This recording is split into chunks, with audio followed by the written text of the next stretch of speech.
Sönmüş ocaklar, soğuk kucaklar, herkes bir çare gönder yâre. Bize bir çare, düşmüş idare, düşmüş idare.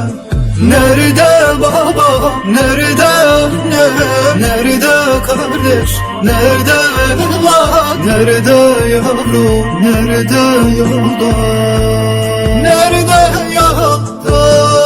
Hani babam, hani annem, hani kardeş, hani ablam, hani yavrum, hani yolda, hani yolda? Ne büyük acı herkesin seni var